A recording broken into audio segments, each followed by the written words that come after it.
Welcome to new TV Telugu. రాజమండ్రిలో medical PG విద్యార్థిని doctor Priyanka మృతి తనను తీవ్రంగా కలిచివేసిందని వైసీపీ అధినేత మాజీ సీఎం వైఎస్ జగన్మోహన్ రెడ్డి అన్నారు. తల్లిదండ్రులు ఎన్నో కష్టాలు త్యాగాలు చేసి ప్రియాంకను డాక్టర్గా తీర్చిదిద్దారని, ఎండీ చదువులు కూడా చదివిస్తున్న సమయంలో ఆమె మృతి చెందడం అత్యంత విచారకరమని పేర్కొన్నారు. ఈ కష్టకాలంలో భగవంతుడు ఆమె కుటుంబానికి మనోధైర్యం ప్రసాదించాలని కోరుతూ ప్రగాఢ సానుభూతి తెలిపారు. డాక్టర్ ప్రియాంక కేసులో ప్రభుత్వ వ్యవస్థలు, పోలీసు యంత్రాంగం నిర్వీర్యమైన తీరు మరోసారి బయటపడిందని జగన్ విమర్శించారు.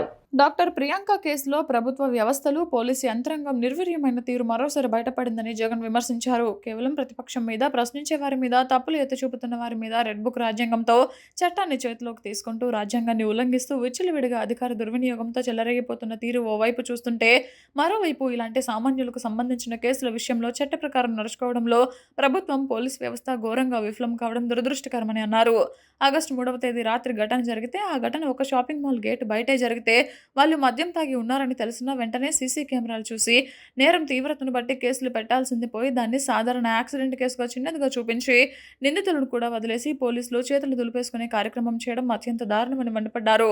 నిందితులు తమ కారుతో డాక్టర్ ప్రియాంక ప్రయాణిస్తున్న స్కూటర్ను ఢీకొట్టడమే కాదు, తర్వాత కూడా వారు అమానవీయంగా ప్రవర్తించి బాధితురాల మీద నుంచి కారు తోలిన దృశ్యాలు సీసీ కెమెరాలో చాలా స్పష్టంగా కనిపిస్తున్నప్పటికీ పోలీసు యంత్రాంగం ఇంత అలసత్వంగా ఎందుకు పనిచేస్తుందన్న దానిపై పూర్తి స్థాయి విచారణ జరగాలని డిమాండ్ చేశారు.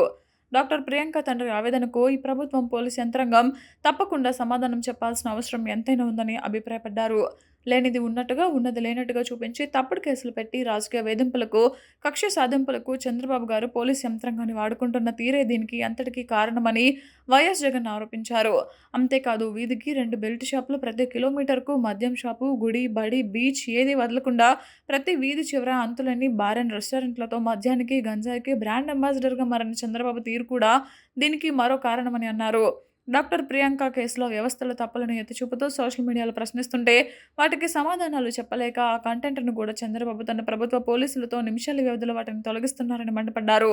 పౌరులందరి పట్ల ఒకేలా వ్యవహరించాల్సిన వ్యవస్థలోకి రాజకీయ కక్ష సాధింపులు, పక్షపాతం, మీది ఏ పార్టీ అన్న తప్పుడు పద్ధతులను తీసుకురావడం వల్ల ఆ వ్యవస్థల మూలాలు కదిలిపోయి కుప్పకూలిపోయే స్థాయికి చేరుకున్నాయని చంద్రబాబు ఇప్పటికైనా గమనిస్తే మంచిదని అన్నారు.